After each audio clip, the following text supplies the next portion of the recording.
JBC 시사법률 대담 시간입니다. 오늘은 차량 운행과 관련해서 발생할 수 있는 범죄에 대해서 알아보고자 하는데요. 차량은 편리함을 주는 도구로서 우리 일상생활과 밀접한 관련이 있죠. 그런데 운행 시 주의해야 할 점, 또 불가피하게 사고를 일으켰을 때 유의해야 할 점, 그리고 실제 문제되었던 사례 등을 알아보도록 하겠습니다. 오늘도 법무법인 백의 백상렬 변호사와 함께하도록 하죠. 안녕하세요. 안녕하세요. 네, 화려했던 봄을 뒤라고 이제 벌써 여름이 훌쩍 다가온 것 같아요. 자, 차량 운행과 관련해서는 굉장히 많은 이야기들을 나눌 수 있을 것 같습니다. 먼저 형사 처벌을 받을 수 있는 범죄에는 어떤 것들이 있을까요? 우선 음주운전과 무면허 운전이 있을 것 같습니다. 네. 또 차량을 운전하다가 사고를 내면 교통사고 처리특례법 위반, 특정범죄 가중처벌 등에 관한 법률 위반, 네. 속칭 뺑소니 사건 있지 않습니까? 네네. 이 정도 범죄가 문제될 수 있습니다. 네, 음주운전과 또 무면허 운전에 관해서 먼저 한번 네. 짚어보고 갈까요? 네. 네. 우선 일상에서 무면허 운전이 크게 문제될 부분은 없을 것 같아서요. 네. 음주운전에 관해서만 설명드리겠습니다. 네네. 2019년 6월경 도로교통법이 개정이 됐습니다. 네. 그래서 형사 처벌이 되는 혈중 알코올 농도의 하한이 0.05에서 0.03으로 낮아졌습니다. 그렇죠. 대략 소주 한두 잔 정도 마시면 혈중 알코올 농도가 그 정도 되는 것으로 알려져 있습니다.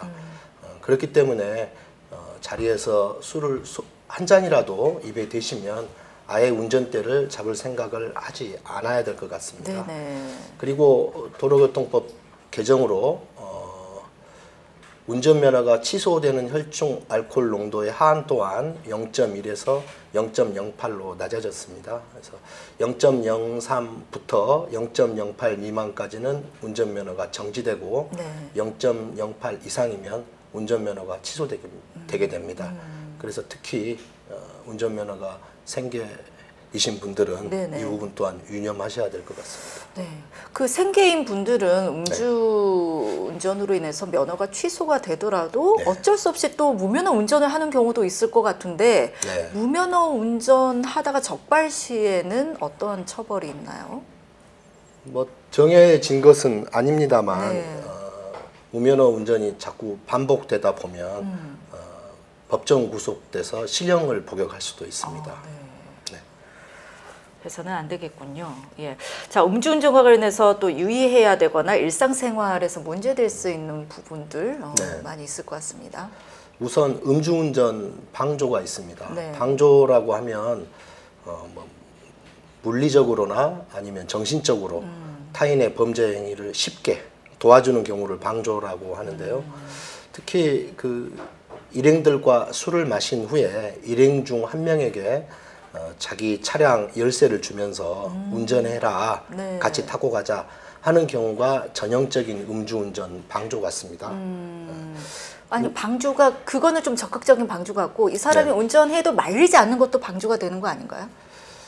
근데 이제 단순히 말리지 않고 이제 그 운전한 사람이 네. 자기 차량을 운전하고 가는데 그냥 옆에 탄 거 정도로는 방조는 아닐 것 같고요. 아, 그래요? 방금 말씀드린 경우는 자기 차에 열쇠를 주면서 자기 차를 운전하게 한 경우니까 어떤 물리적 도움이 있었던 것 같고요. 네. 특히 우리 문화가 술을 함께 마신 후에 또 같이 귀가하고 뭐 일행을 바래다 주기 위해서 네. 하고 또 일행 중에 술을 조금 적게 먹은 사람이 있으면 그 사람이 운전을 해도 괜찮지 않냐 하는 그런 안이한 생각들이 좀 있는 것 같습니다.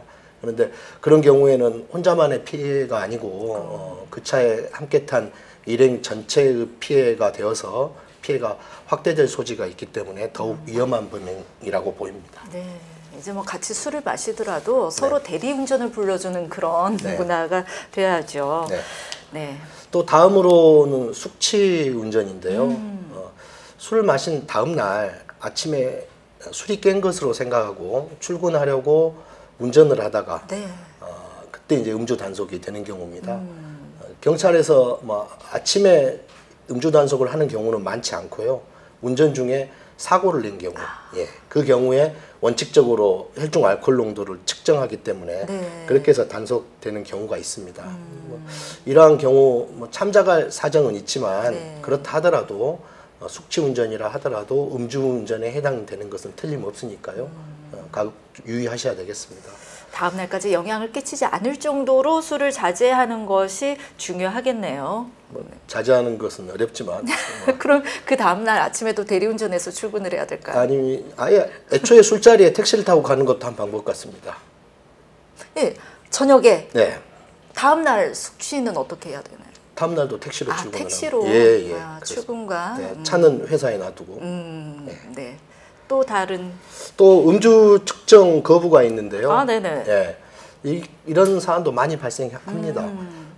술에 취한 상태에서 운전했다고 보일 경우 네. 단속 경찰관이 음주 측정을 요구를 하는데 거기 이 요구를 응하지 않으면 가중 처벌을 받게 됩니다. 통상의 음주운전보다. 예. 근데 이러한 경우 또 공무집행 방해가 인정되는 경우도 있는데요. 단순히 소극적으로 음주 측정에 거부만 하기가 어렵지 않습니까? 술에 취해 있는데. 근데 그 경우에 거부해서 나아가서 경찰관 상대로 경찰관에게 폭행을 하거나 또 경찰관에게 뭐 가만두지 않겠다, 뭐 너 자식들은 뭐 두고 보자 이런 식으로 협박을 하면 그게 별도의 공무집행 방해죄가 성립되게 됩니다. 가능하면 좀 시간을 벌고자 하는 그런 마음에 네. 조금 더 미루고 싶고 하다 보면 이제 그게 이제 거부로까지 이어지는 그런 경우들도 있는 것 같은데 그것도 네, 이제 거부로 처벌. 그런 경우 무조건 뭐 다소의 시간을 달라, 뭐 이제 술이 좀 깨야 되고 네. 또 물을 좀 마시고 하겠다라고 요구를 하면 네. 경찰관들이 다 들어줍니다. 아, 그래요? 예, 그렇습니다. 그러니까 막 생떼를 쓰거나 네. 폭행을 하거나 이러지만 않으면 어느 정도는 이제 봐줄 수는 있다라는 거예요. 아니 봐줄 수는 없죠. 예. 지금 녹화 중입니까? 아, 그래요? 잘라갈게요 그러면. 아니 그게 있잖아요. 없습니다. 네, 그래서 이제 통상 네. 그 3번 정도 측정 요구를 합니다. 3번 세 정도. 번? 예. 네. 그래서 우선 저 밖에 찬 공기 마시게 하고 또 그 다음에 생수도 좀 마시게 하고 그래서 안정을 취한 다음에 자 이제부터 음주 측정합니다라고 해서 3번 요구하고 또 다시 2번 요구하고 또 3번 요구하다가 이제 더 이상 거부하시면 음주 측정 거부로 정식 입건되게 됩니다라고 절차를 다 알려줍니다. 시간을 1시간 이상 이렇게 벌 수도 없는 그런 예, 그럴 수는 상황인 없습니다. 거네요. 예. 네. 그리고 이제 마지막으로 위험운전 치사상죄가 있는데요. 이제 음주 또는 약물의 영향으로 정상적인 운전이 곤란한 상태에서 차를 운전하다가 사고를 내고 또 그로 인해서 피해자에게 상해를 입게 하거나 피해자를 사망에 이르게 하는 경우를 말합니다. 이 경우에는 당연히 뭐 약물로 인한 경우는 우리 일상에서 찾아볼 수는 없겠고요. 음주로 인한 경우인데요. 음주운전 외에 위험운전 치사상죄가 별도로 성립합니다. 근데 이제 음주의 영향으로 정상적인 운전이 곤란했는지 그 여부는 결국 이제 음주로 인한 주치 상태 때문에 앞을 잘 못 봤다든지 네. 그다음에 핸들이나 브레이크 작동을 제때 못했다든지 결국 그것 때문에 처벌하는 것이거든요. 그렇죠. 예, 그래서 술을 얼마나 마셨는지 그때 또 사고 당시 상황이 어땠는지 또 피해자가 얼마나 피해를 입었는지 또 운전자의 사고 직후 상태 뭐 혀가 꼬여 있다든지 또 제대로 못 걷는다든지 사고 상황을 제대로 기억하지 못한다든지 하는 것이 판단 자료가 될 것 같습니다. 네. 자, 교통사고 처리 특례법 위반에는 또 어떤 것들이 있는지 보겠습니다. 통상 교통사고라 하면 일부러 내는 경우는 없잖아요. 없죠. 예, 일부러 내는 경우는 교통사고가 아니고 그것은 뭐 상해나 살인이 될 테니까요. 일부러 고의로. 그래서 교통사고는 기본적으로 과실에 의해서 발생하는 것이 전제되어 있습니다. 네. 그런데 그 과실, 실수로 교통사고를 일으킨 사람 모두를 처벌해서 전과자를 양산하는 건 좀 부적절하지 않겠습니까? 네. 그래서 이런 경우에 좀 구제를 해주기 위해서 피해자가 처벌을 원하지 않는다든지, 즉 합의가 됐다든지, 또 그 가해 차량이 종합보험에 가입되어 있거나 또 공제에 가입되어 있는 경우는 원칙적으로는 교통사고로 다른 사람을 다치게 했더라도 상해만 말합니다. 다치게 했다 하더라도 처벌을 하지 않습니다. 다만 네. 피해자가 사망하거나 또 피해자에게 중한 상해가 발생했거나 또 음주나 무면허 운전에 따른 사고, 네. 또 신호 위반 사고, 또 제한 속도 20km 초과 사고, 그다음에 중앙선 침범 사고, 그다음에 횡단보도 사고 등의 경우에는 뭐 합의가 되었거나 보험 종합보험에 가입돼 있거나 공제에 가입돼 있다 하더라도 네. 처벌을 합니다. 아, 그래요? 예.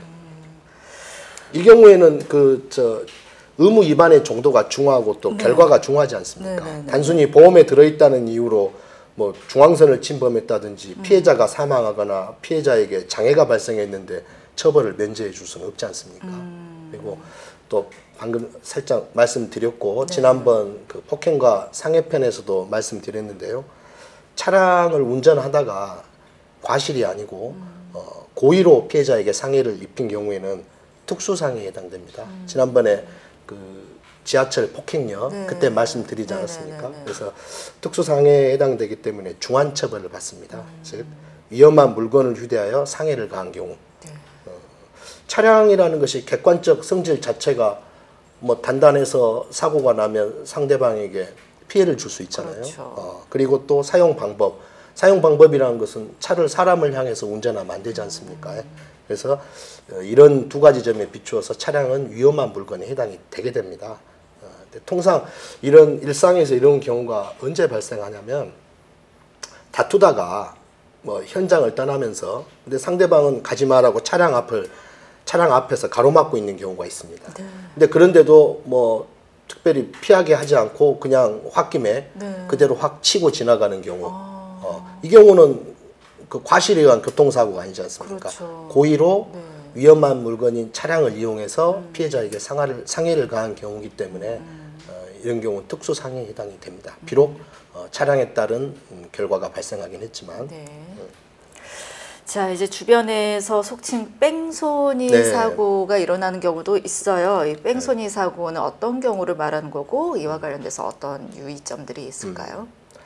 자동차를 운행하다가 역시 또 과실입니다. 과실로 피해자를 다치게 하거나 또 사망에 이르게 하는 경우가 있을 수 있지 않습니까? 그런데도 필요한 구호 조치를 취하지 아니하고 현장을 이탈하면 특정 범죄, 가중처벌 등에 관한 법률 위반, 도주 차량, 즉 속칭 뺑소니 범행에 해당이 됩니다. 근데 여기서 이제 이 자동차에는 뭐 승용차도 포함될 것이고 승합차, 화물차, 또 이륜 자동차, 건설기계, 또 원동기 장치 자전거 다 포함이 되는데 혹시 자전거는 여기에 포함이 될까요? 어떻게 생각하세요? 바퀴가 달렸으니까 포함이 될 것 같은데요. 바퀴는 달렸는데 일반 자전거는 동력 장치가 달려 있는 것이 아니고 사람의 발로 되기 때문에 이 뺑소니 사고에 있어서 자동차에는 포함이 되지 않습니다. 그래요? 예, 그래서 문제가 된다면 교통사고 처리 특례법 위반죄의 자동차에는 해당이 됩니다. 근데 뺑소니 차량에는 해당이 되지 않고요. 또 이 정도는 뭐 대부분 시청자들이 알고 계실 것 같지만 일단은 뺑소니 사범에 해당되지 않기 위해서는 사고 발생과 동시에 근데 이제 이런 경우가 있습니다. 사고가 났는지 안 났는지를 잘 모르는 경우가 실제로 있을 수가 있어요. 그렇죠. 예, 있습니다. 캄캄한 밤이라든지 또 비가 많이 오는 경우라든지 그래서 뭔가 물컹하고 어떤 거를 물체를 넘어간 것은 같은데 이게 도로에 있는 무슨 돌이나 어떤 무슨 구조물인지 아니면 과속 방지턱인지 모르는 경우가 있거든요. 근데 일단 조금 이상한 느낌이 나면 일단 차를 세워야 됩니다. 차를 바로 차를 세우고 그리고 그게 이제 방금 애매한 경우 만약 혹시나 사람인지 살펴봐야 되고 또 사람이면 사람이 다쳤는지 어느 정도 다쳤는지 확인해야 되고요. 또 바로 병원으로 후송을 해야 되고 자기가 후송하기 어려우면 119에 신고를 해야 되고 또 단순히 후송까지만 하는 것이 아니고 병원까지 따라가서 뭐 치료비 등 경비까지 부담을 해야 뺑소니 사범으로 되지 않을 그런 않기 위한 조치들이 되겠습니다. 그런데 이 뺑소니가 상대가 괜찮다고 해서 병원 가자고 해도 괜찮아요, 괜찮아요 라고 해서 갔는데 나중에 신고를 받는 경우도 있잖아요. 그렇습니다. 근데 이제 그런 경우는 많지는 않은 것 같은데 네. 이제 통상 피해자가 성인이고 또 사고 자체가 객관적으로 보아서도 상해가 발생할 정도의 상해가 아니고 네. 피해자가 이제 명확하게 아니라고 했다면 크게 문제될 소지는 없다고 보입니다. 그런데 이제 이런 경우 문제되는 것들이 어린이의 경우입니다. 어린이들의 경우에는 어떤 그 정상적인 판단 능력이 부족하지 않습니까? 네네. 경험도 부족하고. 네. 그래서 그런 경우에는 통상의 성인들과는 달리 조금 더 많은 조치를 취해야 될 것 같습니다. 어린이들에 관련된 사례와 관련해서 대법원 판례가 있는데요. 네. 2살짜리 어린이에게 2주 정도 상해를 입혔습니다. 네. 근데 이제 이 사람은 정찰해서 차에서 내렸어요. 그래서 이렇게 아이를 보니까 아이가 이제 울음을 그치는 거예요. 네. 그래서 이제 이거는 다쳐서 그런 게 아니고 놀라서 울었구나. 그리고 이제 또 걱정되니까 약국에 가서 바로 그 소독제하고 우황청심환까지 사다 줬습니다.